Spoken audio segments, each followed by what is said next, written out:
an fara zuwa wajen da ba masu wazo. Barkanmu da warhaka. Da Allah ina so yi amfani da wannan daman wajen jawo hankalin yan uwana da abokan arziki wajen da Allah mu daina yada jita-jita abubuwan da basu faru ba mu dauka muna posting a social media handles mu muna ikirarin sun faru.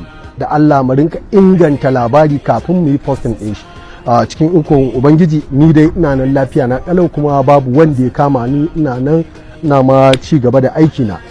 Sannan kuma ina son yi amfani da wannan daman wajen sanar da al'umma cewa gobe idan Allah ya kai mu Laraba zan saki fim ɗina na zafin nema season 4 akan YouTube channel ina mai suna Sadiq Sani Sadiq. Wato babban yaya Sadiq Sani Sadiq akwai kuskure a wannan bidiyon naka. Me yasa na ce akwai kuskure? Duba da halin da yankin ka yake ciki, kai dan Jos ne. A Jos din ma Jos North. Yankin da a yanzu haka suke onda dokar ta ɓaci. Wanda gwamnatin jihar Plateau ta ce ta hana su fita na tsawon kwanaki, babu shiga babu fita. An kashe mutane a jihar ka ta Plateau.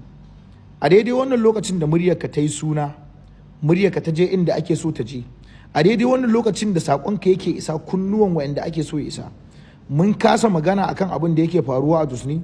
Muna jiran ka fara matsayinka na wanda muka yadda kai jagora ne, matsayinka na wanda muka yadda muryarka ya fi namu isa inda ya kamata ya isa da sauri. Muna jira mu ji maganar da za ka yi ne mu taya ka yadawa. Kwatsam abin da muka tayi tsinta a social media a yau shine ka tashi kana maganan akan cewa ba a kama ka ba. Dama ba a kama ka ba, mu muka fito muka ce ka gaya wa masoyinka gaskiya ba a kama ka ba. In dai ba ka haidin ɗin kanka bane domin su ta yada cewa an kama ka domin kana neman suna. Ka ji wannan maganar namu ka amsa ka zo ka yi magana. Daga ƙarshe ina jira in ji ka mika sakon ta'aziyya da jaje wa iyalan waɗanda aka rasa both Christian da Muslim a Jos. Kawai sai na ji ka fake da tallan fim ɗinka, wanda yake nuna wa mutane su gane cewa duk abin da kuka fito kuna yi kuna da manufa. Saboda iya wannan bidiyon idan mai hankali ya auna zai gane cewa maganar da muka yi a kanka na baya cewa ka fito ne kana sharan fage, kana so ka tallata wani abu daga baya, ita ce ta tabbata a nan ka yi wa mutane ita a zahiri. Sadiq Sani Sadiq ya fito iya magana ba a kama shi ba, daga ƙarshe ya samu dama ya tallata abin da yake so ya tallata ma a fim ɗinsa. Wannan bidiyon shine yake nuna wa mutane hakikanin abin da ka zo musu da shi a farko. Ku daina tunanin masu zuwa suna zagin mu kuna cewa muna masa hassada ko muna menene zai hana mu faɗan abin da yake ra'ayin mu. Babu wanda ya isa ya hana mu. Zagi ko yabo bai sa ni na yi abu.